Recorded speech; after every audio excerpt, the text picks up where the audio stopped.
Buenas tardes a los aprendices de animación 3D.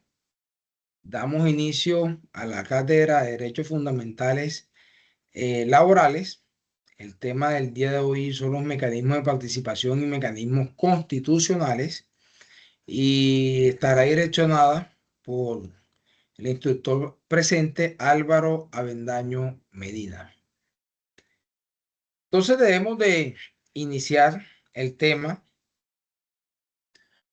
teniendo en cuenta que los mecanismos de participación ciudadana son pilares fundamentales del Estado Social de Derecho a partir de la Constitución de 1991.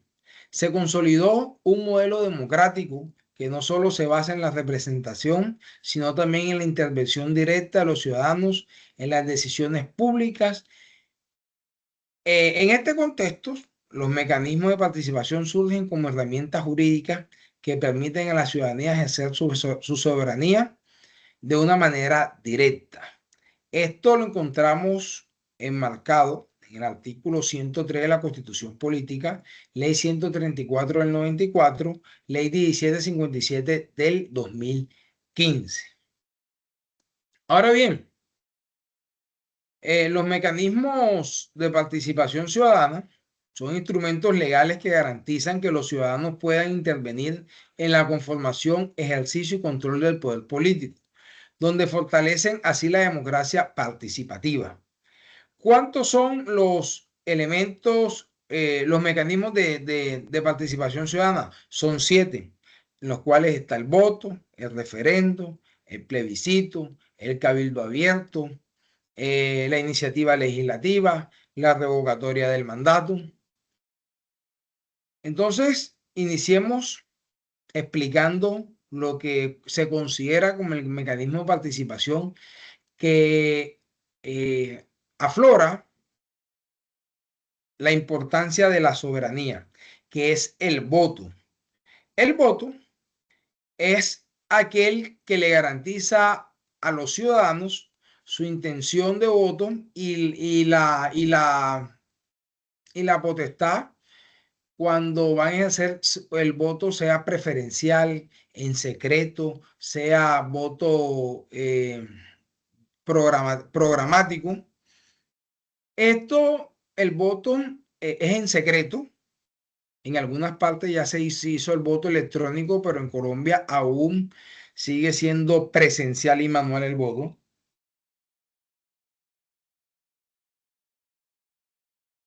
Podemos, tenemos el derecho al voto al momento que ya tenemos la capacidad, o sea, cuando tenemos los 18 años. En algunas excepciones, como las juntas de acciones comunales, que el día de ayer tuvimos ese ejercicio democrático, las personas que son adolescentes mayores de 14 años se pueden inscribir en el libro y pueden hacer su derecho al voto de una parte libre, sin ningún constreñimiento de ninguna fuerza. Hay diferentes clases de votos, de los cuales el voto puede ser, es un voto secreto, el cual el resultado más común es quien va a dar el resultado de la victoria para las personas que coloquen a consideración su nombre a los diferentes órganos públicos. Ahora bien, está el voto secreto y el voto de libre elección. Esto es cuando están diferentes candidatos y tú puedes colocar el voto a cada candidato individual. También está el voto cuando es lista cerrada, que es una lista y todos van a votar por la lista y y están votando por todos los que integran la lista. Está el voto nulo, que es aquel voto que en el tarjetón no dejó claro cuál es su intención del voto. El voto válido es aquel que en el tarjetón sí deja claro la intención del voto. Está el voto en blanco, que es una casilla que por lo general se vota en blanco cuando no están en acuerdo con los candidatos que se encuentran, que colocaron su nombre a consideración en los diferentes tarjetones.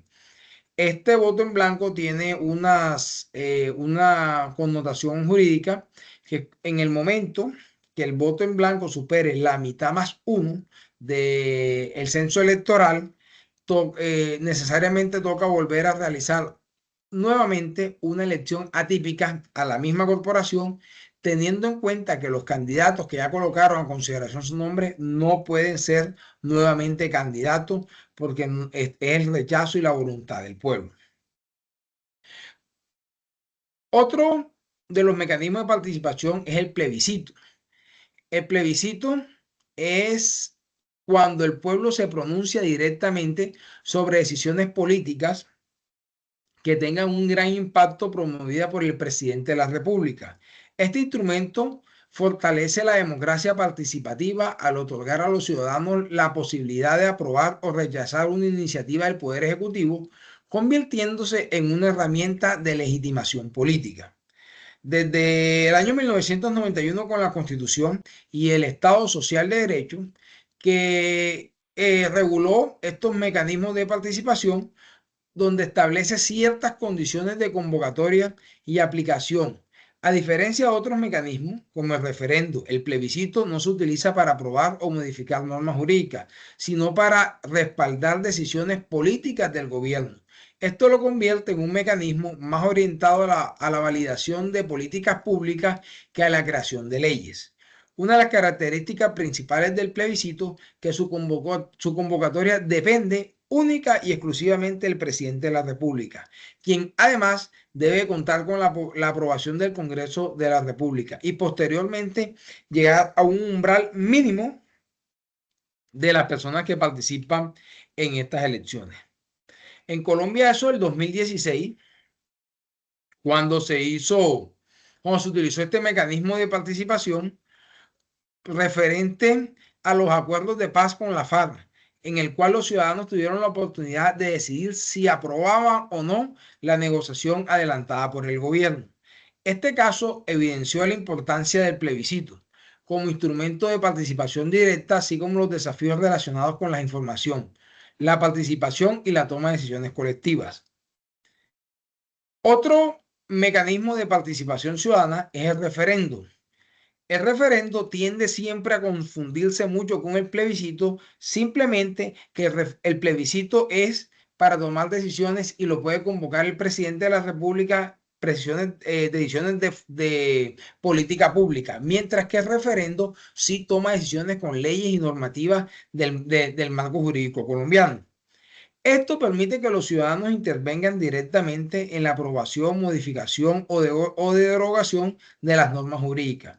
Este instrumento fortalece la democracia participativa al otorgar al pueblo la posibilidad de tomar decisiones sobre asuntos de carácter normativo, consolidando así el principio de la soberanía popular consagrado en la Constitución de 1991. A través del mecanismo, a través de este mecanismo, los ciudadanos pueden votar para decidir si aceptan o rechazan un proyecto de ley, una reforma constitucional o la derogatoria de una norma vigente. Esto lo diferencia con el mecanismo del plebiscito, por lo que ya les comentaba que el plebiscito es para aprobar o desaprobar normas públicas y el referendo son para aprobar o desaprobar o modificar normas ya vigentes. Un ejemplo claro es referendo. Viene siendo, si en Colombia se aprueba la ley de la eutanasia a las personas que sean condenadas en delitos sexuales de menor de 14 años, se puede someter a un referendo la aprobación o no de dicha ley, teniendo en cuenta de que está vulnerando un principio fundamental de la Constitución política, que es el derecho a la vida. Entonces, si se hace el referendo, se aprueba o desaprueba esta ley. Ahora viene otro mecanismo de participación muy importante, que es la consulta popular. La consulta popular tiene una finalidad principal en someter a consideración al pueblo una pregunta de carácter general sobre un tema específico. Esta consulta popular se diferencia del plebiscito y del referendo porque esta consulta popular se le puede hacer a las tres jurisdicciones independientemente de la injerencia. Por ejemplo, se puede hacer a nivel nacional que la solicite el presidente, se puede hacer a nivel departamental que la solicite los gobernadores, se puede hacer a nivel municipal que la soliciten los alcaldes. Si es solicitada por el presidente, la debe de aprobar el Congreso, si es solicitada por el departamento, la Asamblea, y si es solicitada por el alcalde, por los consejos. Siempre por el cuerpo colegiado tienen que tener la aprobación. Esto busca la aprobación de propuestas generales. A diferencia del plebiscito, no tiene que ver política pública, y a diferencia del referendo, no tiene que aprobar o no leyes, simplemente preguntas de carácter general, a modo de verbigracia. Tengamos en cuenta que en Barranquilla se va a tomar la decisión si se coloca una planta desalinizadora encima de unos pilares que queden por encima del brazo del río Magdalena.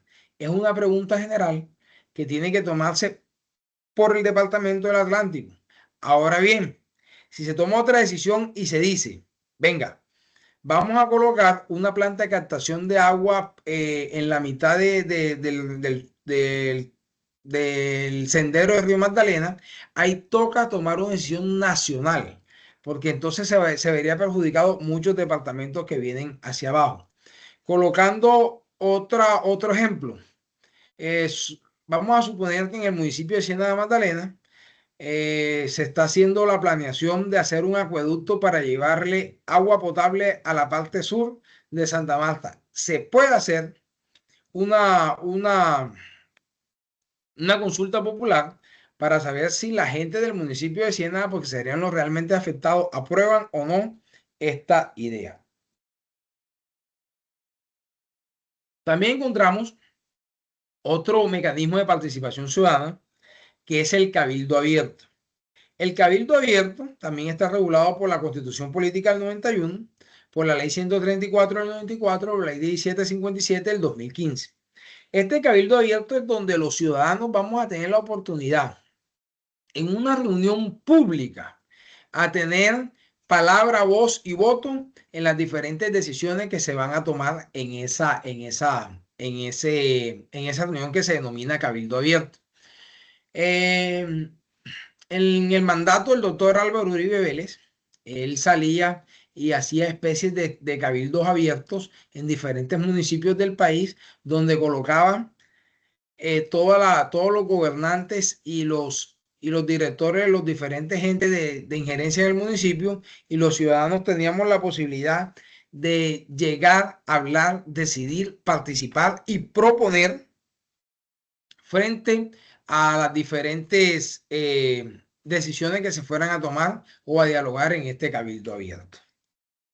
Ahora bien, viene la iniciativa legislativa o de norma. Nosotros tenemos en la mente que quienes elaboran las leyes en Colombia es el Congreso de la República, que este Congreso tiene su procedimiento primero, y una iniciativa que puede ser, que es presentada ante el Congreso. El Congreso luego hace la repartición, dependiendo del objeto de la ley, a las diferentes comisiones que tienen tanto Congreso, Senado como Cámara. La comisión elige unos senadores ponentes, los senadores sustentan favorable o desfavorablemente a la ley, es aprobada por la comisión, pasa, si es la comisión del Senado, pasa al Senado para que el Senado apruebe, ratifique o modifique. Luego que es aprobada, la bajan a la Cámara Baja, que es la Cámara de Representantes, nuevamente a la comisión homogénea a la que estuvo en la Cámara Alta. De ahí pasa a la Cámara de Representantes. Cuando ya se hicieron todos estos pasos, en pleno viene el Congreso de la República para hacer estas leyes. Lo que hablamos de iniciativa legislativa es que nosotros los ciudadanos, muy a pesar que con el voto, con el mecanismo del voto, otorgamos la confianza en un colombiano para que fuera representante de la Cámara por la circunscripción departamental, o senador por la circunscripción nacional para que ejerzan las leyes. Pero estos mecanismos de participación, teniendo en cuenta que tienen unas características de una iniciativa legislativa, es que promueve la participación activa directa de la ciudadanía en un proceso legislativo. Esto significa que los ciudadanos No simplemente somos receptores de leyes, sino actores capaces de influir en su creación. Además, este mecanismo fomenta el ejercicio de una ciudadanía crítica, informada y comprometida en el desarrollo del país. El proceso implica El proceso implica varias etapas. Primero, la formulación de la propuesta. Segundo, la recolección de apoyo de ciudadanos, que son los apoyos de firmas mínimas que debe tener la persona para presentar ante el Congreso de la República este proyecto de ley. Esta es la presentación ante la autoridad competente y el posterior trámite legislativo en el Congreso. Aunque el hecho de presentar un proyecto no garantiza su aprobación, se abre un espacio institucional para el debate, la discusión de temas relevantes para la sociedad. La iniciativa legislativa es especialmente importante en contextos donde existen necesidades sociales que no han sido suficientes atendidas por los canales tradicionales de representación política. De esta manera se convierte en una herramienta que constituye una visibilidad a la problemática y promover cambios normativos desde la ciudadanía. Ahora bien, hablemos de otro mecanismo de participación ciudadana que es la revocatoria del mandato. Muchas veces hemos escuchado que van a hacerle la revocatoria del mandato al presidente, que le van a hacer la revocatoria del mandato a un concejal, que le van a hacer la revocatoria del mandato a un alcalde, a un gobernador. Entonces, es importante mirar esta revocatoria de mandato porque le permite a los ciudadanos de una manera anticipada terminar el periodo de un gobernante elegido por voto popular. Estos gobernantes elegidos por voto popular solamente aplica para los gobernadores y los alcaldes. ¿Por qué? Porque ellos vienen por voto programático. Este instrumento fortalece la democracia participativa al otorgar a la ciudadanía la posibilidad de hacer control directo sobre sus representantes, garantizando en esto el cumplimiento con sus funciones y compromisos. Este mecanismo está consagrado en la Constitución Política de 1991, donde su finalidad principal es asegurar que los mandatarios responden a las expectativas de la población y actúan conforme a los principios de transparencia, eficiencia y responsabilidad en la gestión pública. El proceso de revocatoria inicia cuando un grupo de ciudadanos inconforme con la gestión de un gobierno promueve la recolección de firmas para solicitar formalmente la convocatoria de una votación. Una vez cumplidos los requisitos legales, las autoridades electorales organizan la jornada en la cual los ciudadanos deciden, mediante el voto, si el mandatario debe continuar en el cargo o ser removido. Para que la revocatoria sea válida, se deben cumplir ciertos umbrales de participación y votación establecidos por la ley. Una de las principales características de este mecanismo es su carácter de control político, porque es un control político completamente directo. A diferencia de otros instrumentos, la revocatoria permite evaluar la gestión de un gobernante durante su periodo, sin necesidad de esperar las siguientes elecciones. Esta promueve una mayor responsabilidad en el ejercicio del poder y fortalecer las relaciones en representantes de la ciudadanía. Sin embargo, la revocatoria también enfrenta desafíos como la desinformación, la baja participación ciudadana y el uso político del mecanismo. Por ello, es fundamental que los ciudadanos ejerzan el derecho de una manera informada y responsable.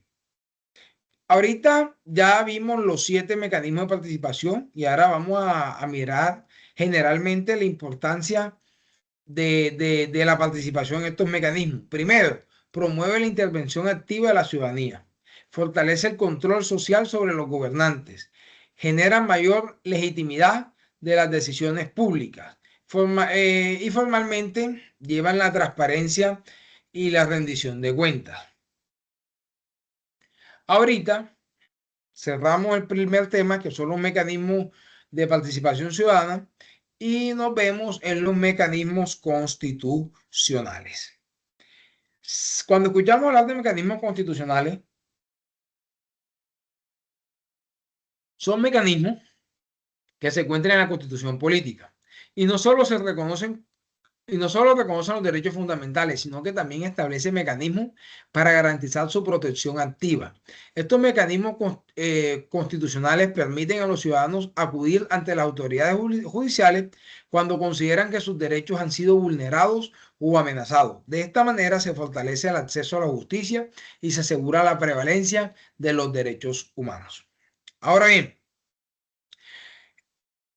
estos mecanismos constitucionales son instrumentos jurídicos consagrados en la Constitución que tienen como finalidad proteger los derechos fundamentales y asegurar su cumplimiento. Su principal característica es que son herramientas accesibles, rápidas y eficaces, que permiten a cualquier persona exigir la garantía de sus derechos sin necesidad de procedimientos complejos, sin necesidad de abogados. Estos mecanismos estos mecanismos que tiene el Estado colombiano con la dignidad humana, la igualdad y la justicia en principios fundamentales del orden constitucional.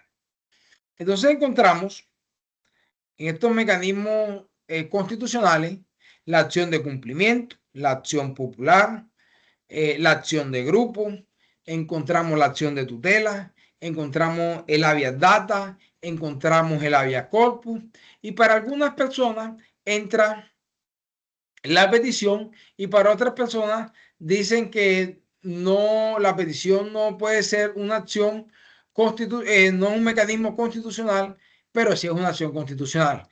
Yo, en lo particular, quiero esbozarle lo que viene siendo la petición para tener amplio conocimiento, que va a ser un pilar fundamental ahorita que vayamos a hacer, dejar el compromiso para este eje temático.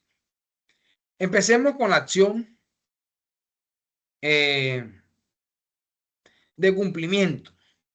Como su nombre lo dice, la acción de cumplimiento es el mecanismo constitucional en Colombia que tiene por finalidad garantizar que la autoridad pública, en algunos casos los particulares, cumpliendo con finalidades públicas, miren el cumplimiento eficaz de la ley o actos administrativos. Este instrumento está consagrado en la Constitución Política del 91 y la Ley 393 del 97 y constituyen una herramienta fundamental para asegurar efectividad en el orden jurídico y el respeto por principios de legalidad.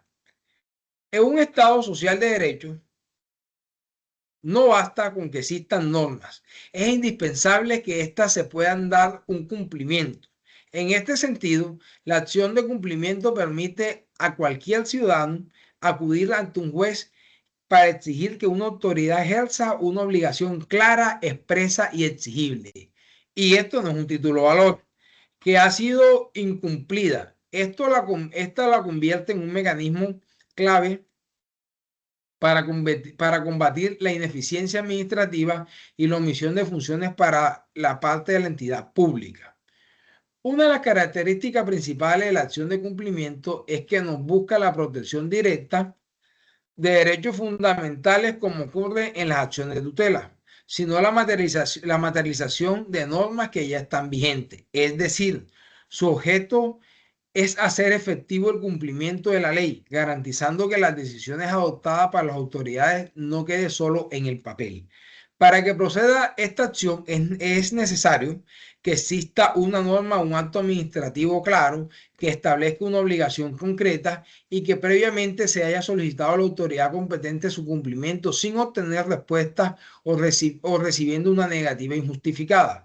De esta manera se respeta el principio de la subsidiariedad y se evita el uso innecesario del amparo judicial.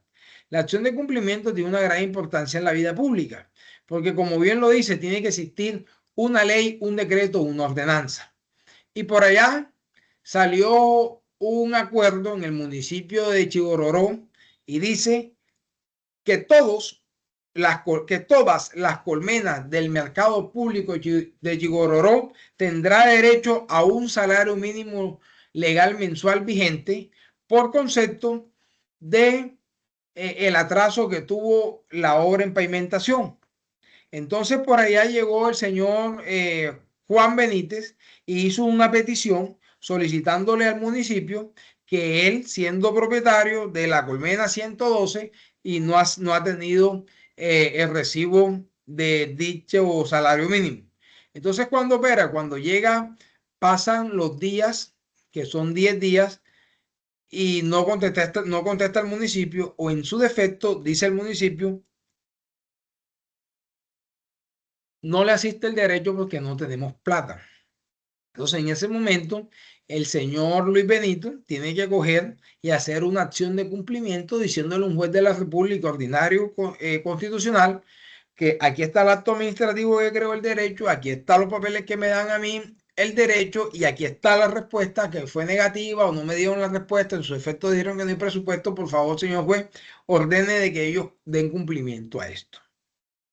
Ahora bien, viene otro mecanismo constitucional que es el mecanismo de la acción popular. Vamos a prestar mucha atención en esta acción popular porque tiene diferencia con la acción de grupo, pero tiende a confundirse por los nombres. Esta acción popular está consagrada en la Constitución de 1991 y desarrollada en la Ley 472 del 98.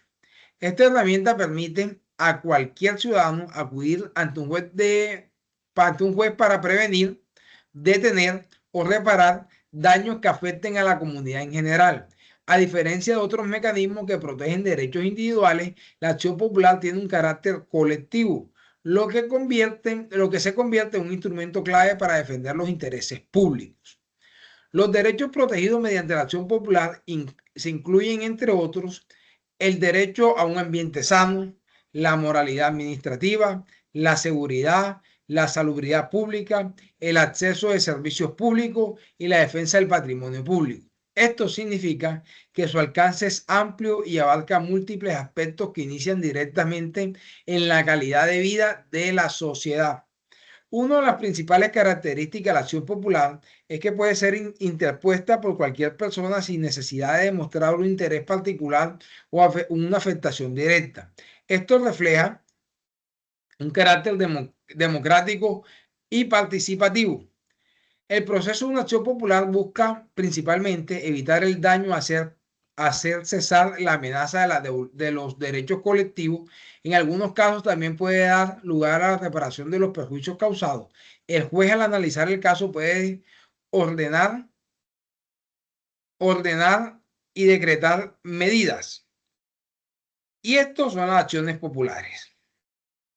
Las acciones populares lo que buscan cuando está en peligro un interés general. Si nos dimos cuenta, en el hipotético caso de que esté una empresa y la contaminación esté deteriorando la vegetación, mediante una acción popular nosotros podemos solicitar a un juez de la República que coloque en stand-by, en pausa dicha empresa, para nosotros garantizar el interés general y colectivo de toda la comunidad. Ahora vamos a ver la acción de grupo. La acción de grupo es un mecanismo que permite a un conjunto de personas acudir ante la justicia cuando ha sufrido un daño individual causado por una misma situación o, en su defecto, por la acción o por la omisión de alguna autoridad en particular. Ahora bien, cuando nosotros vemos alguna autoridad en particular, es donde nosotros vemos consagrado que la ley 472 de 1998 y tiene como una finalidad principal la objeción de indemnizar a los perjuicios ocasionados. A diferencia de la acción popular busca la protección general y la acción de grupo busca es la protección general, pero buscando indemnizaciones por cualquier acción u omisión aquí pertinentes. Entonces, no nos debemos dejar llevar por el nombre de de las acciones, porque muy a pesar que son parecidas, no son las mismas. Eh, las acciones, las acciones populares buscan la protección integral de derechos generales y las acciones de grupo buscan una omisión, una acción que trajo daño a un grupo, pero buscan la indemnización de interés particular. Ahora bien, vamos a colocar ejemplos. Acción de grupo. Resulta que en la construcción de una cancha las maquinarias pesadas agrietaron las casas.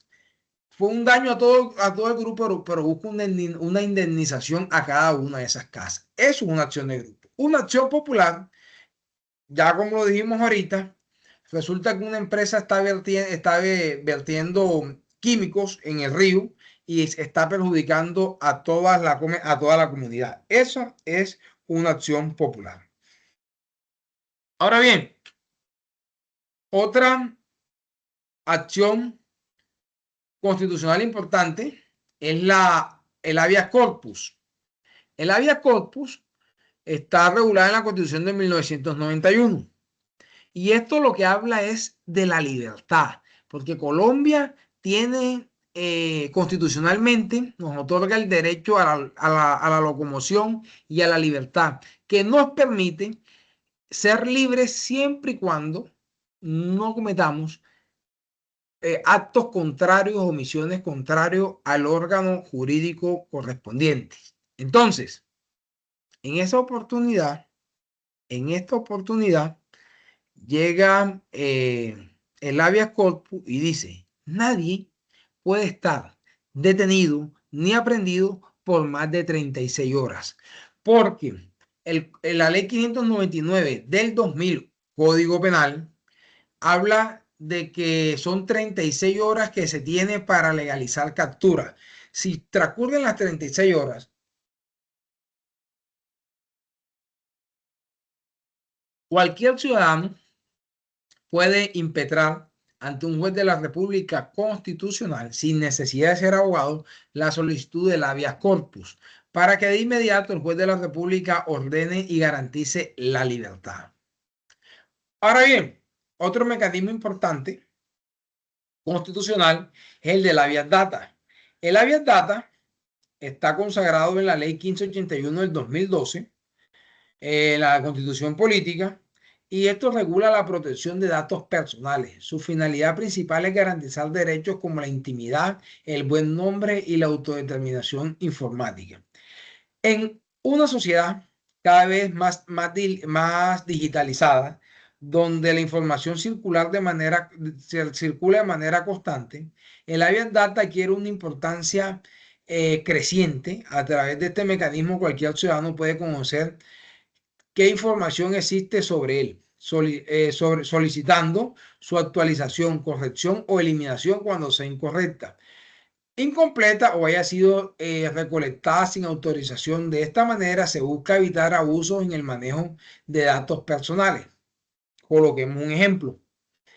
Juan Pérez trabaja en el SENA y el SENA le provee a una cooperativa la base de datos para ellos poder determinar el ingreso de cada trabajador. De inmediato tenemos la posibilidad, Juan Pérez, de anunciar el habeas data porque es una información delicada y que solamente puede tener conocimiento él. Ahora bien, vamos a ver un mecanismo constitucional muy importante que es la acción de tutela. Y sé que muchas veces hemos escuchado en la calle acción de tutela y sé que muchas veces hemos visto al momento que las personas discuten, le dicen, verás que te voy a colocar una acción de tutela. Y al momento que dicen, no me van a entregar el medicamento, voy a meter una acción de tutela. Y no me van a entregar las leyes, voy a meter una acción de tutela. Pero debemos de ver cómo funciona, cómo opera, cuáles son los alcances, porque es un pilar fundamental para el desarrollo del próximo compromiso. Entonces, la acción de tutela está consagrada en el artículo 86 de la Constitución Política de Colombia. Se desarrolla principalmente en el decreto 2591 de 1991, que regula su ejercicio, procedimiento y alcance. Este mecanismo surge como respuesta a la necesidad de contar con un instrumento ágil, sencillo, eficaz, que permita que cualquier persona acuda ante un juez para reclamar la protección de sus derechos fundamentales. Ahora bien, esta acción de tutela busca garantizar la inmediatez, la simplicidad, la preferencia, la eficacia de todos los procedimientos. ¿El procedimiento cómo es? El accionante es la persona que se le vulneró los derechos fundamentales. ¿Cuándo procede una tutela? Cuando está la vulneración,